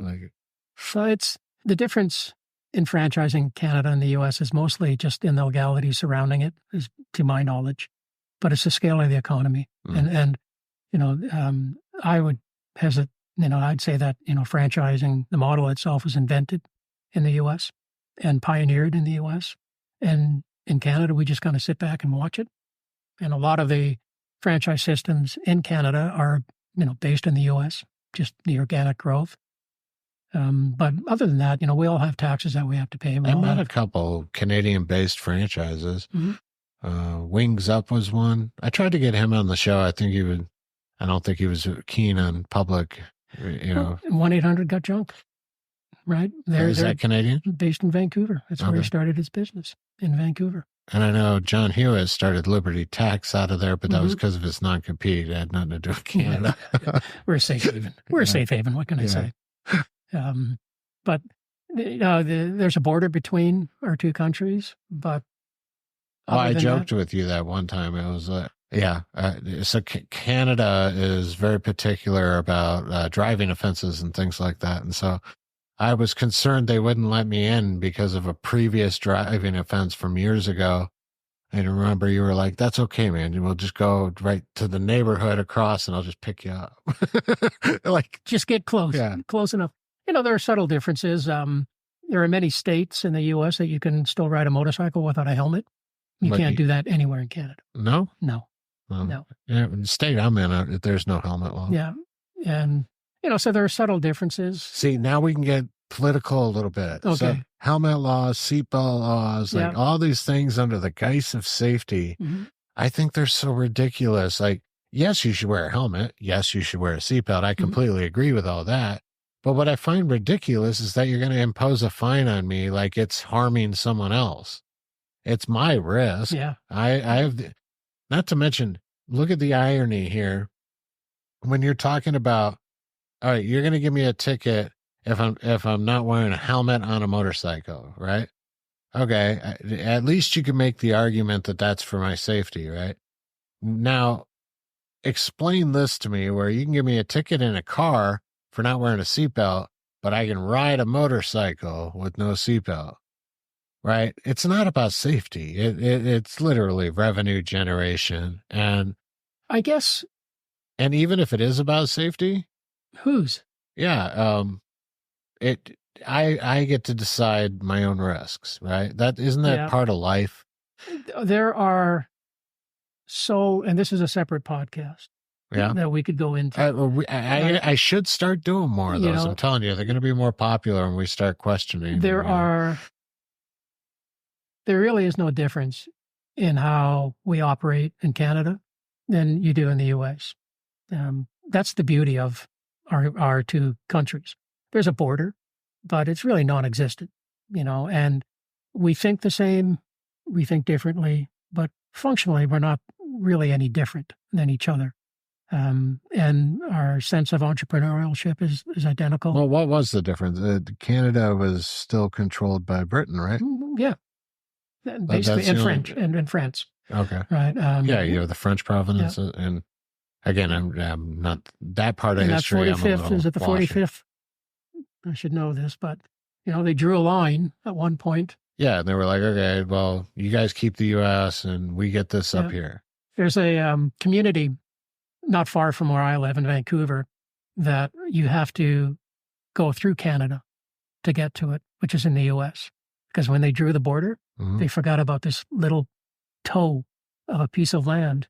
And the only way to get to this piece of land is literally going through. You could think they would just annex it or something, well, right? Yeah, we're just saying, come and join us. Right. Just, because we all love to go there and visit because, we get cheaper alcohol. Right. But yeah, there's very little difference in the operating climate between the two countries. And, I love the American dollar right now. It's like very strong compared to the Canadian dollar. Right now. But all right, now we're definitely going to start going down rabbit holes. Yeah. Well, that's the unknown, huh? That'll be my doom episode. You get me start talking about where the USD's headed. Well, was it? You can like it today, but let's see how you feel about it in 3-4 years. Someone I can't remember. Maybe who it even was. shorter. Jason, why don't we just print $32 billion in bills? Or trillion, sorry, not billion, trillion. We don't use the B word anymore. There's no more billions in government. Everything has a T. It's such a number that it has no meaning. It has no meaning. Again, I love the video. Like if you go watch a video where they physically represent how much money that actually is. Like we're sitting in a building right now that's 12 stories or 13 stories tall or whatever.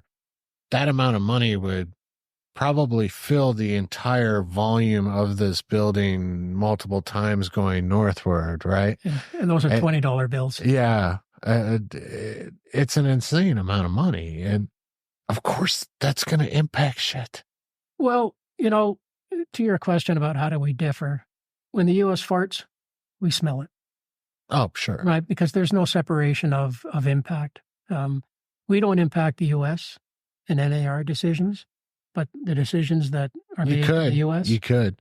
So, again, we're going down a way different rabbit hole than business, but Canada has a unique position to where they could ally with an adversary of the United States if they truly wanted to, opening up bases, but that would lead instantly to war.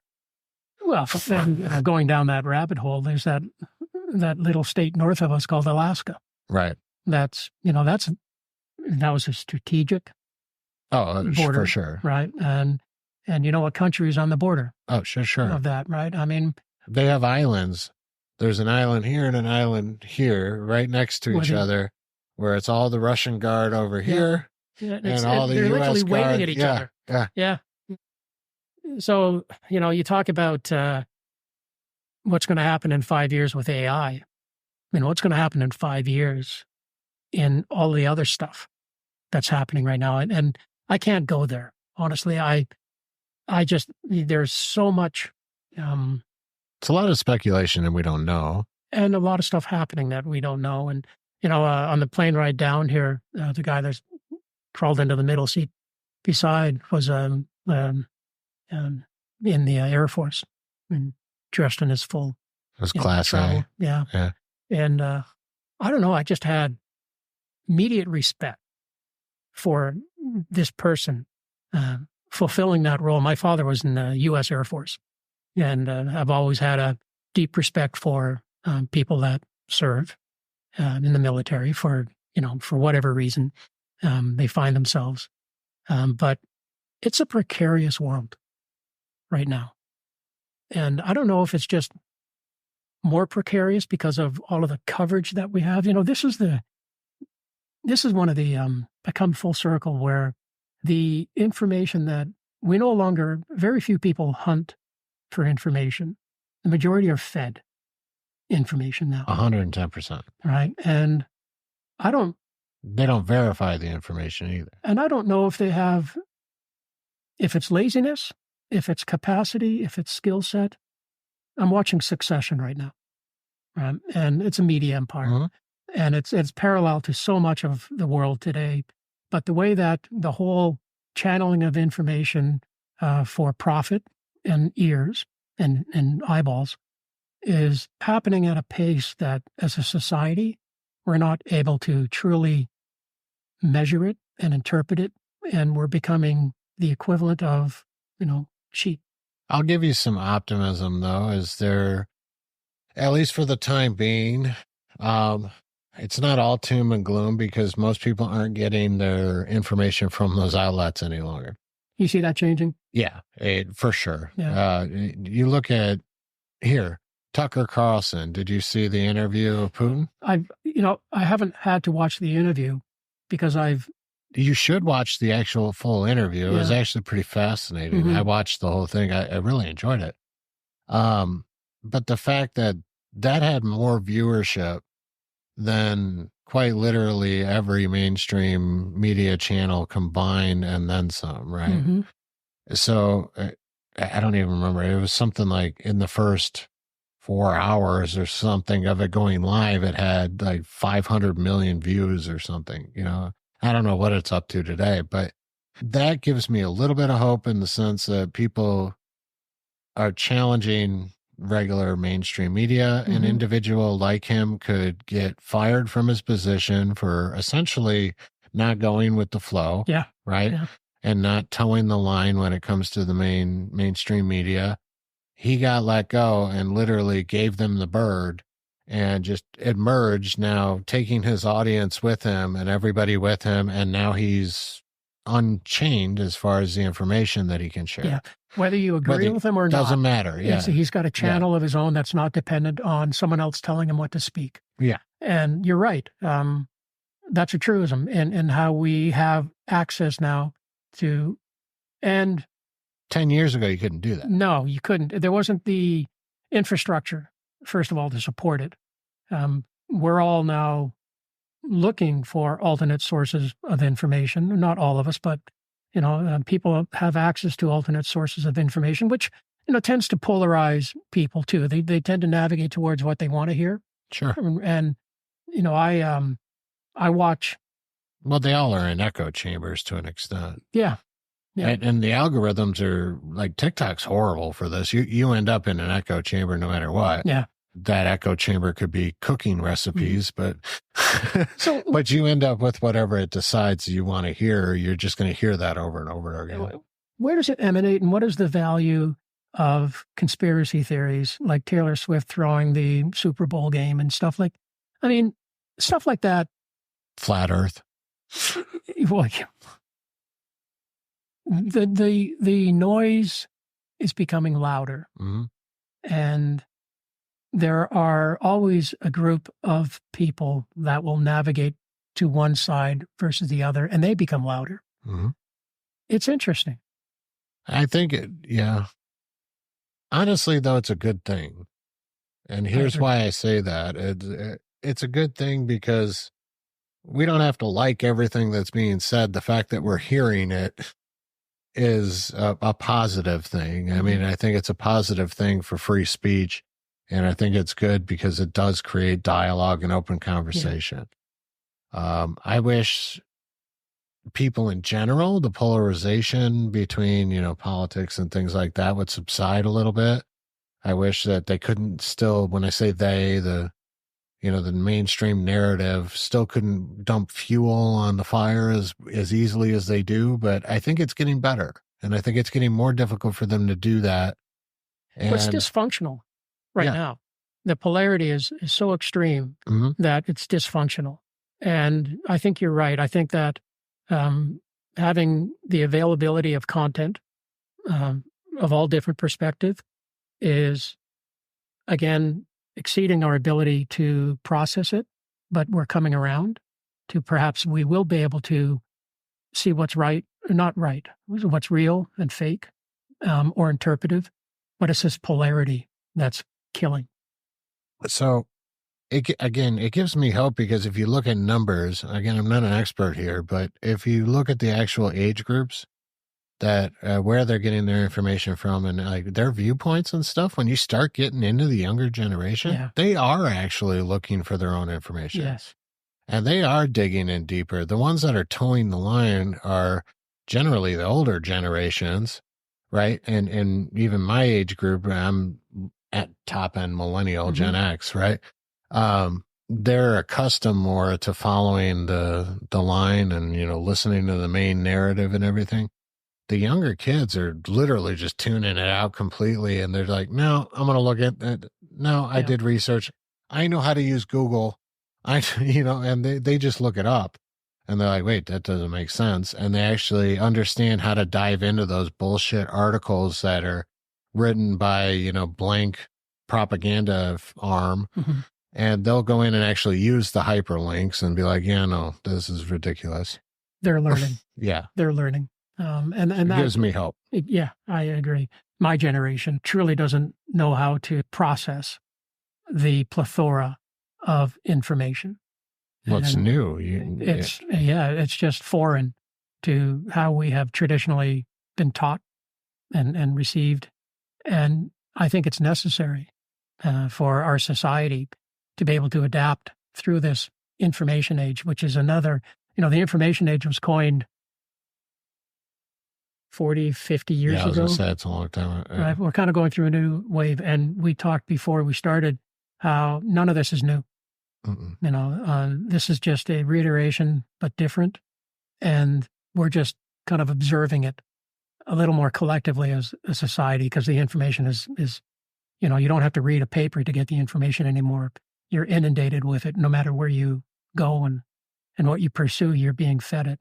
And so I think as a species, we're capable of adapting to this, but it's a necessity to go through this. Again, I think ultimately it could lead to wonderful things. Well, I hope so. I try to stay positive. I have some doom and gloom point of views too.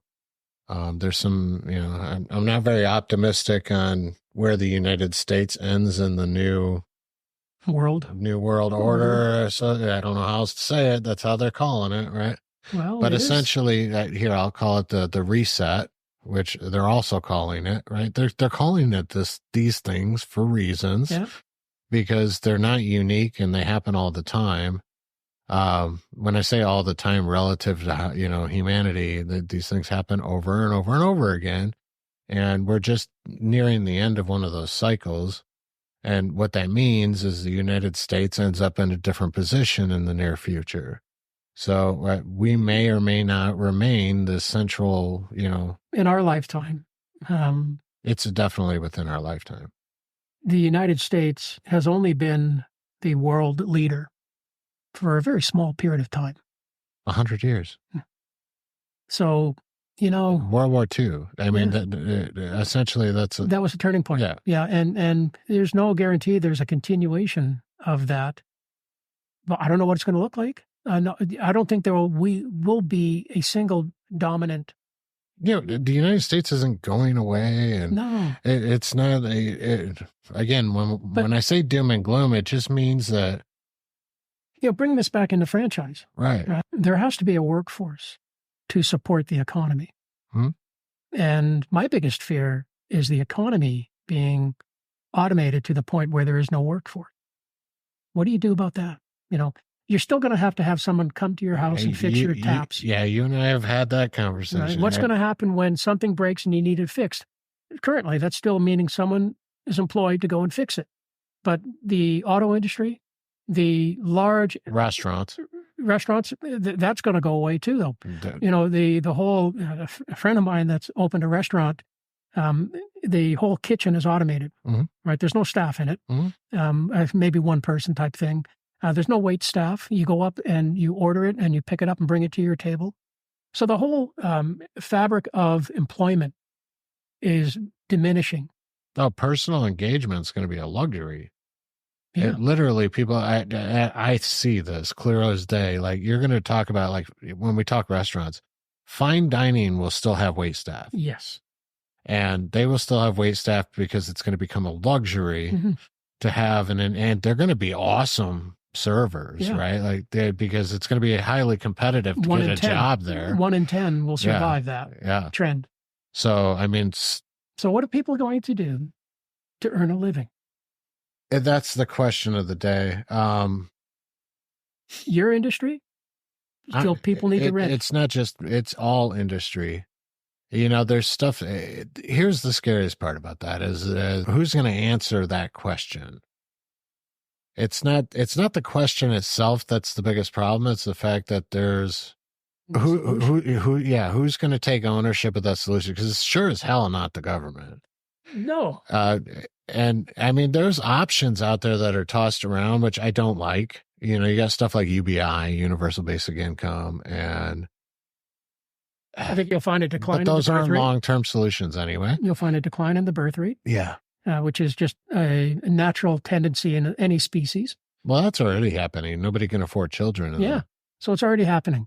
It's going to be interesting as things become where the manufacturing sector continues to leave North America. What does that do to morale when you talk about birth rates declining? So that gives a lot of people purpose in life, right? God forbid it ever doesn't. Well, you see what I'm saying, Yeah. though. So birth rates go down. People are not having children. People will, What does would that have do had to 3 the to 4 moral children. fabric of society? Is, you know, you see what I'm saying? yeah, and kinship. Family values Family and- values and the way that brothers and sisters fight and love each other at the same time. And now you only have 1 or 2 children. And then throw on top of it that everybody's living in an AR headset, right? Yeah. It's literally like there are some dystopian points of view on this stuff. Yeah. And I'm just an observer, Same. right? Because it's happening I control what's controllable. and I control what's controllable. But Yeah. I think aloud as to the dynamics that are going to change no matter what we do. You know, we've lost our manufacturing sector. We're losing the employment base that was kind of left over from it, in part through automation. Mhm. The strength of our dollar is such that we can't compete. So these are dynamics that are going to greatly affect our society. And even more so, pulling this back into the business that we're in, right? The opportunities that exist are going to change. You know, you cannot, I would not want to open a brick and mortar store No, at this point. I would not want to. there might be some exceptions, but very few. Very few. I wouldn't want to Like a build a tower 7-Eleven for might office not space. be bad. Imagine building a tower for office space. Real No. estate. Gone. Right? There's a housing crisis. Sure. What? See, and there's cool solutions there too. Like, and I Transitional. service real estate. So, Yeah. yeah, and they're doing some stuff like that. If there's people converting old Yeah. schools into, So the cool thing is, what's the difference between Canada and the U.S.? There's no difference when it comes to entrepreneurs coming up with solutions. When you see a gap in the market, when you see an opportunity, as long as there's still a market that is welcoming to them. yeah, it's going to be interesting. Yeah. Again, you start switching things over to like UBI and what happens to the motives behind those solutions. And I'm not saying that's just one small example. That's kind of like the inevitable direction people migrate to is that, well, if there's no employment, then you have to somehow, allow people to exist, which is a universal income concept. But that removes all of the incentive for entrepreneurs, well, entrepreneurs will still want more as long as they still have the incentive to get more. But the problem comes is they don't have the same access to a stable workforce.